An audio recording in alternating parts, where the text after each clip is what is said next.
Olá, queridos, graça e paz do Senhor Jesus. Que bênção estar novamente com você para junto estudarmos a palavra de Deus e crescermos na graça e no conhecimento do Senhor. Você está no programa CGC, Crescendo na Graça e no Conhecimento do Senhor, da sua palavra, no conhecimento de Deus, que é tão importantíssimo. É o conhecimento mais importante que alguém pode ter, é o conhecimento do Senhor. Esse programa faz parte da grade de programas da Constante TV, a TV na web da Igreja Batista Constantinópolis. E eu queria convidar você a se inscrever no nosso canal, você curtir a programação, compartilhar com seus amigos, familiares, parentes, colegas de trabalho. E você curtir o vídeo de hoje, se inscreva no nosso canal, aí ative o sino das notificações e você ficará a par e sabedor de toda a programação e vai ser uma bênção na sua vida e no crescimento espiritual e no seu crescimento diante do Senhor. Nós estamos estudando, queridos, fazendo uma introdução ao Antigo Testamento. Não é uma introdução profunda nem exaustiva, mas é uma introdução básica para que você possa, a partir daí, ter elementos, ferramentas para estudar com mais profundidade a palavra de Deus. Nós estamos na lição de número 8 hoje. Nós vamos falar sobre os gêneros literários do Antigo Testamento. Já falamos na lição passada sobre isso. Falamos sobre 3 gêneros literários distintos. Falamos sobre a poesia, sobre a lei e sobre narrativa. São gêneros literários que compõem o Antigo Testamento. Se você tem um desejo de assistir às outras aulas, volte lá, consulte a playlist da CGC no canal do YouTube e você vai poder assistir às aulas, rever o conteúdo, fazer anotações, apontamentos, ler os versículos, enfim, você vai revisar as aulas passadas. E hoje, o nosso texto básico para hoje é Provérbios 8. É um capítulo extenso, nós não vamos lê-lo todo, mas ele fala sobre a excelência da sabedoria, a justiça que há na sabedoria e a importância da sabedoria. Olha que interessante, o verso 11 de Provérbios 8 diz assim: pois a sabedoria é melhor que as joias, e tudo o que é desejável, nada se compara a ela. Interessante, né? Nós estamos aqui diante de um texto que ele dá instruções, é um texto de sabedoria, um texto de conhecimento. É isso mesmo, nós vamos falar sobre isso hoje, de mais alguns gêneros literários. Nessa lição nós continuaremos estudando os gêneros literários das escrituras hebraicas. Nós já vimos 3, mas agora nós vamos estudar o gênero profético, o gênero sapiencial e o gênero apocalíptico. Esse gênero que nós acabamos de ler em Provérbios 8 é considerado um gênero sapiencial, ou seja, de sabedoria, de conhecimento, de instrução. É um gênero, de Provérbios, de Eclesiastes, por exemplo. São gêneros que trazem instrução, conhecimento e sabedoria. E nós vamos ler e nós vamos estudar sobre isso. O primeiro gênero que nós vamos estudar aqui hoje é o gênero da literatura profética. Hoje vamos estudar profecias, gêneros sapienciais de sabedoria e gêneros apocalípticos. Então, a profecia, grande parte do Antigo Testamento é composto de literatura profética. Então, nós vemos aí de Isaías até Malaquias, todo esse conteúdo é literatura profética. Os profetas são separados aí em 2 grupos, os chamados profetas maiores e profetas menores. Eles são separados assim não porque Isaías, por exemplo, é mais importante que Amós. Não é isso. Que ele foi mais ungido, mais consagrado, Deus gostou mais dele do que de Amós. Não é isso. Essa divisão de maiores e menores é feita simplesmente pela quantidade de conteúdo profético de cada um. O livro de Isaías, por exemplo, é um livro extenso, com muitos capítulos. Amós não, é bem menor, Abacuque já é menor. Então, assim, com relação à quantidade de conteúdo profético e de conteúdo escrito, que se classifica maiores e menores, mas não é em termos de importância, porque quantos de nós, por exemplo, lendo o livro do profeta Abacuque mesmo, não ficamos impressionados com a profecia, com a exortação, com aquilo que o Senhor chama o seu povo, né, com o livro de Oséias, um livro belíssimo que Deus usa a vida do profeta Oséias para exortar o seu povo. Então, não há, nesse sentido espiritual, que um profeta seja maior que o outro, é simplesmente pela quantidade de conteúdo escrito.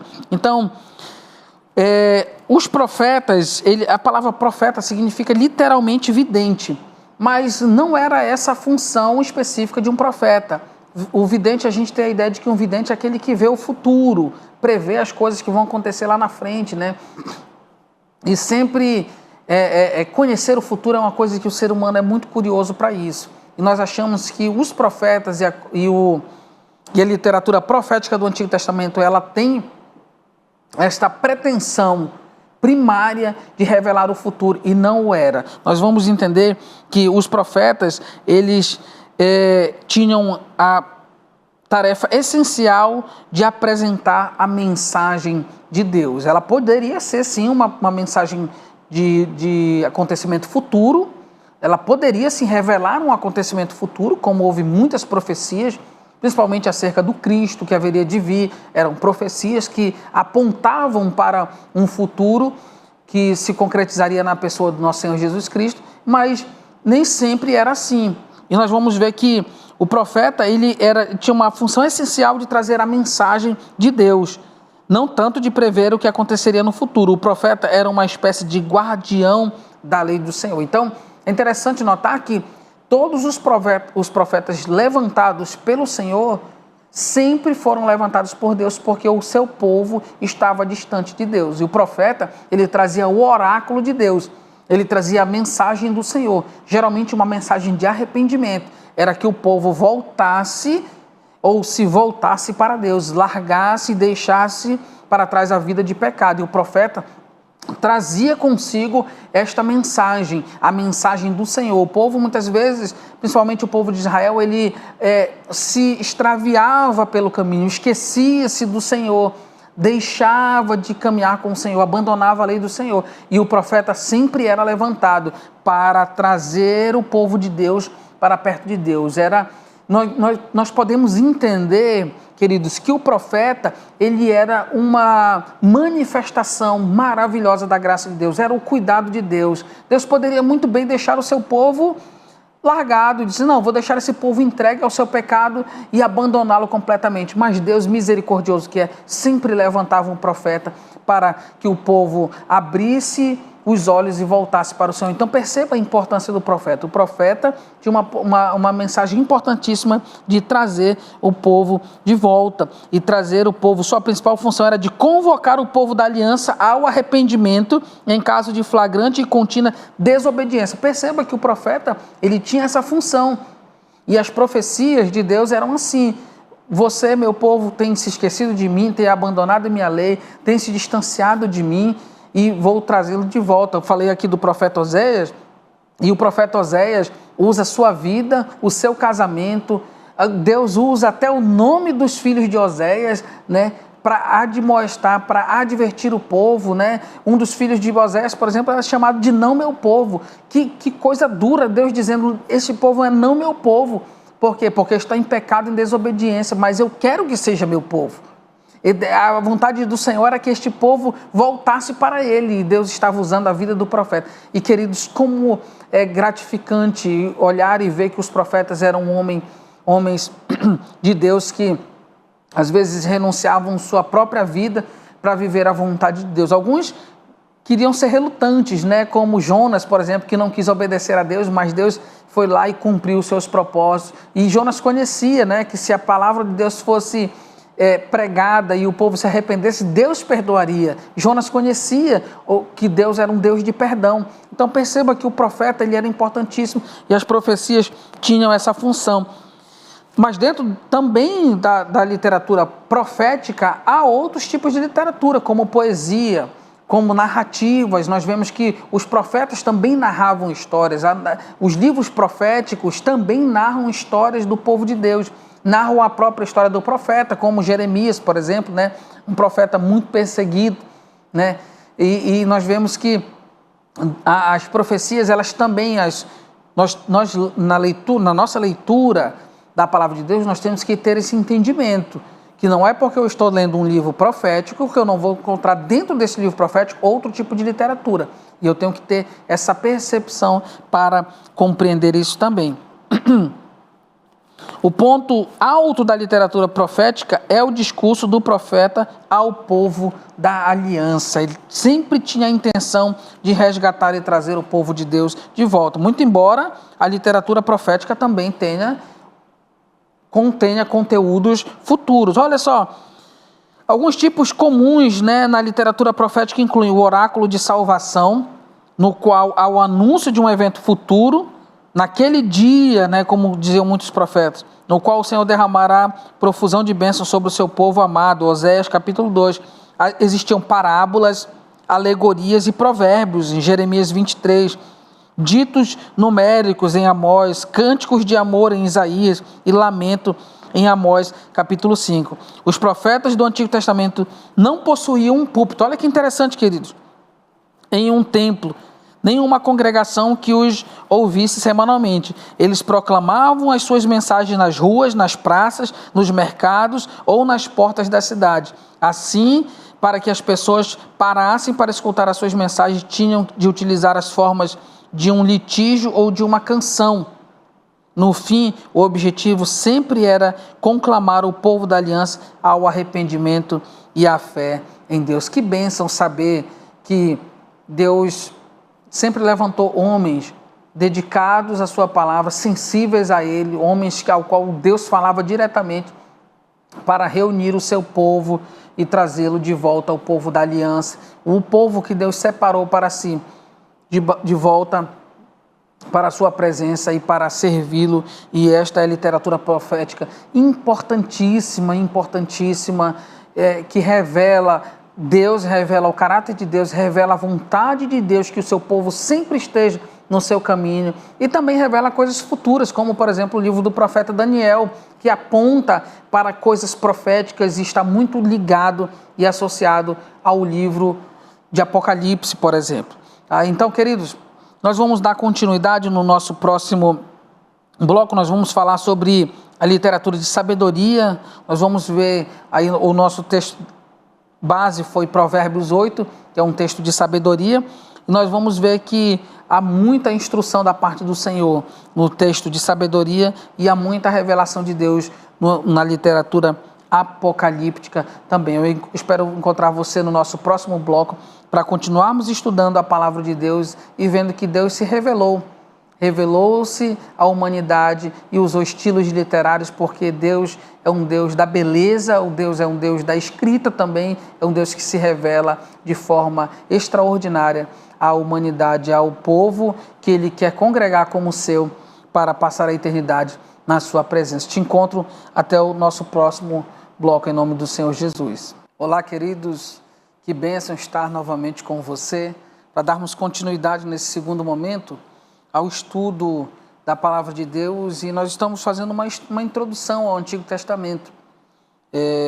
Já falamos aqui no bloco passado sobre estilos literários, uma aula anterior, você pode consultar a nossa playlist no canal, e você vai ver que nós já falamos sobre literatura poética, falamos sobre lei, sobre a literatura legal, e só falamos sobre narrativa. Nós já vimos aqui no primeiro bloco também sobre a profecia, uma literatura profética, Como Deus levantou os profetas e falou através dos seus profetas em uma linguagem revelando muitas vezes o pecado do povo, revelando muitas vezes a desobediência do povo e conclamando o povo. Essa era a função principal, trazer o povo da aliança, o povo do Senhor para perto do seu Senhor. E os profetas eram também um sinal, uma manifestação da graça de Deus, de que Deus não tinha abandonado o seu povo, rejeitado o seu povo, mas que Deus queria trazer o povo sempre para perto de si. E, queridos, que bênção é saber que o nosso Deus, Ele se revelou a cada um de nós. Nós, nessa introdução do Antigo Testamento, temos visto aí, respondido várias perguntas. Qual a importância de estudar? Qual a importância de manter uma vida de leitura do Antigo Testamento?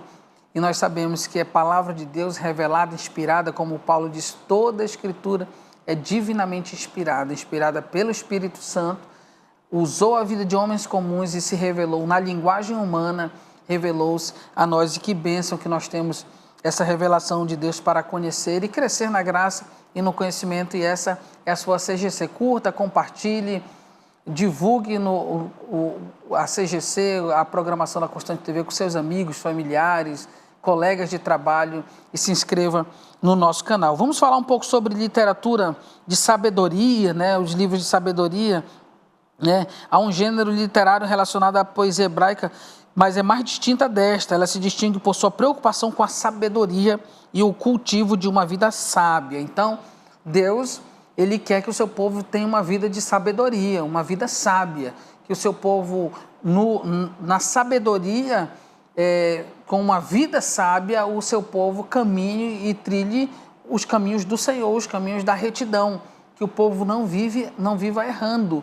Uma vida de sabedoria, uma vida que conhece ao Senhor. E nós sabemos que o temor do Senhor é o princípio do saber, é o princípio da sabedoria. Você quer ter uma vida sábia? Comece temendo a Deus e temendo ao Deus que se revela em toda a sua sabedoria. O texto que nós lemos, base da nossa lição, Provérbios 8, é um texto de sabedoria, uma literatura chamada sapiencial, né? De conhecimento, de sabedoria, né? Esse tipo de literatura sapiencial, há uma diversidade de subgêneros, né? De subgêneros, nós vamos já falar sobre ele.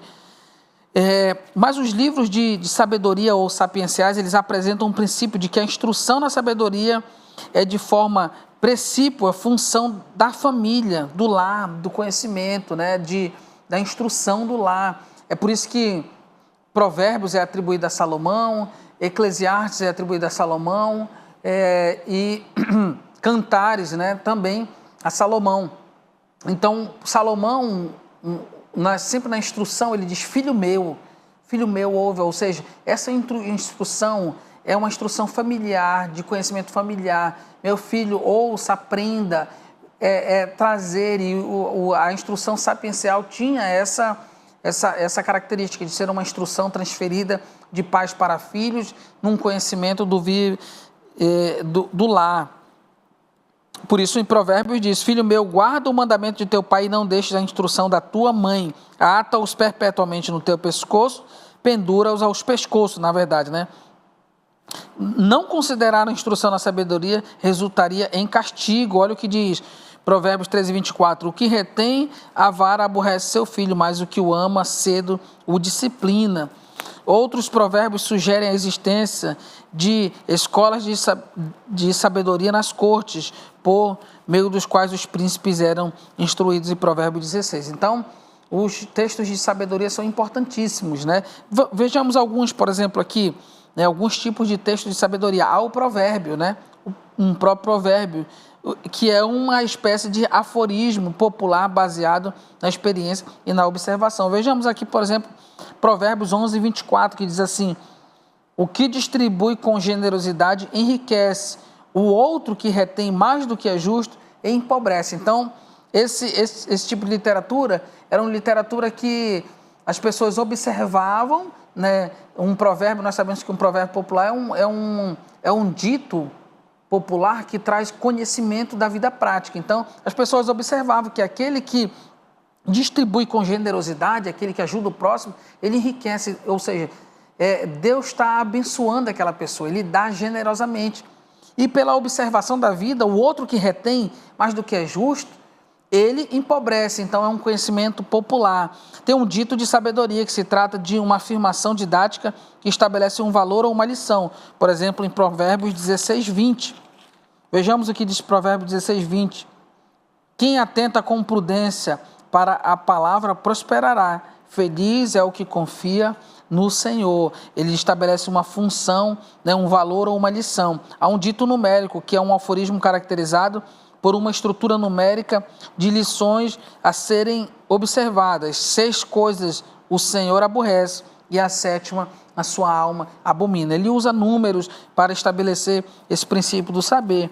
A admoestação, né, que também é um texto sapiencial. Confia ao Senhor as tuas obras e os teus desígnios serão estabelecidos. Provérbios 16:3. Existem ordens, né? Textos de sabedoria que são ordens. Ouve o ensino, sede sábios e não o rejeiteis. Provérbios 8:33. Dentro dos textos sapienciais também existe um texto chamado alegoria, que é um discurso cujos detalhes possuem um significado diferente na sua interpretação. Esse aqui é interessante. Observe Provérbios 5. Vamos abrir em Provérbios 5, para a gente perceber. Olha o que ele diz, Provérbios 5:15, diz assim: bebe a água da tua própria cisterna, das correntes do teu poço. Por que permitir que tuas fontes e teus ribeiros de águas se derramem pelas ruas? De que será que esse texto está falando? Ele está falando de, bebe da água da tua própria cisterna, das correntes do teu poço. Ele está falando de um homem que tem o seu deleite e que tem a alegria da sua vida com a sua esposa. Ele chama de o próprio poço, é a esposa desse homem ao qual ele pode saciar a sua vida conjugal com a sua esposa, não com uma mulher imoral. Ele usou um texto belíssimo, um texto construído com muita inteligência, é um texto de sabedoria, mas ele usa essa linguagem chamada alegoria. Que beleza, né, queridos? Que bonito. Nós sabemos que Deus, ele revela-se de forma sábia usando linguagem poética, usando linguagem, traz alegorias, parábolas, né? Existem contos, existem narrativa autobiográfica, né? Eclesiastes, por exemplo, é a história de Salomão, ele revela ali, é um texto de sabedoria a partir daquilo que ele vivenciou e ele percebeu que tudo era vaidade, né? O pregador, como ele se chama, né? Ele diz assim: observei tudo e percebi que tudo é vaidade, tudo é vaidade. No final das contas, tudo é vaidade. Ele observa que tudo que se vive nessa vida, tudo que se acumula é fruto de uma vaidade própria do homem. Então, há esse tipo de narrativa autobiográfica também. Existe hino que é comumente empregado para descrever a sabedoria. Vamos dar uma olhada aqui, queridos, também na literatura apocalíptica.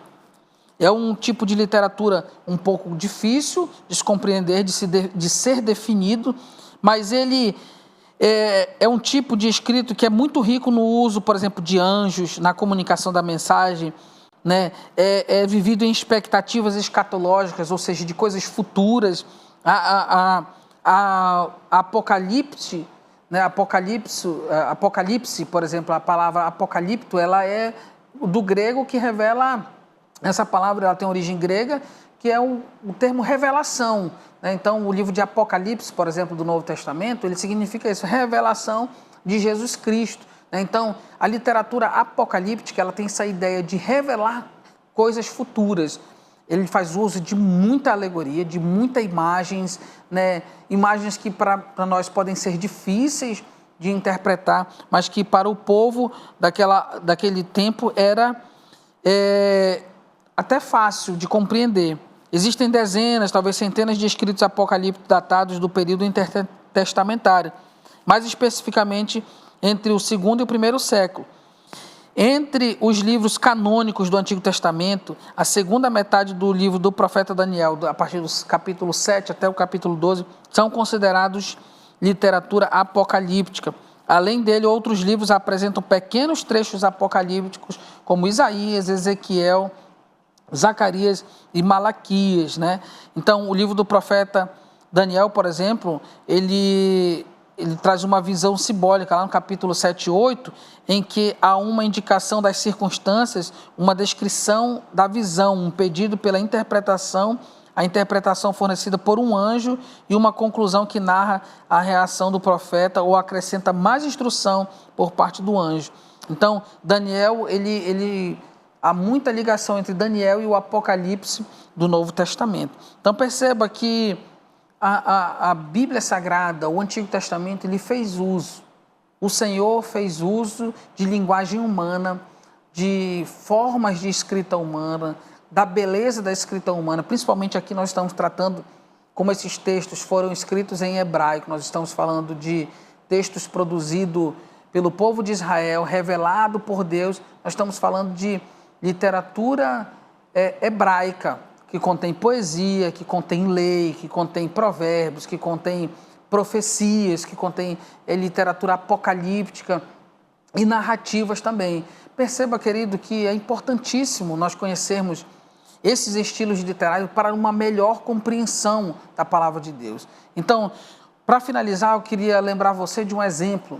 Quando Jesus, na sua segunda tentação, ele foi tentado pelo diabo, o diabo tentou confundir ele usando um salmo, dizendo: lança-te daqui abaixo para que os anjos cuidem de ti.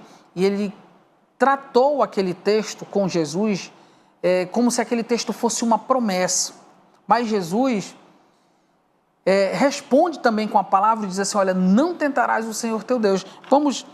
Vamos perceber que aquilo que Jesus responde, ele está interpretando de forma correta o texto das Escrituras. Então, nós temos que ter sabedoria e esse conhecimento para compreender que nem tudo que nós lemos ali é promessa, né? É promessa, ou seja, se Jesus tivesse caído naquela interpretação de Satanás de que se ele se lançasse dali abaixo os anjos o guardariam, ele estava fazendo uma interpretação equivocada do texto. E Jesus disse assim: não tentarás o Senhor teu Deus, né?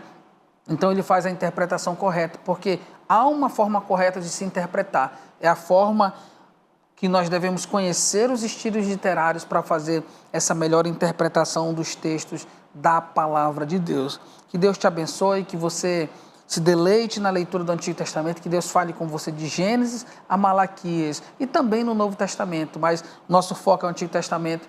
Que Deus te abençoe e que você cresça na graça e no conhecimento do nosso Senhor Jesus Cristo. Até o nosso próximo encontro, em nome do Senhor Jesus.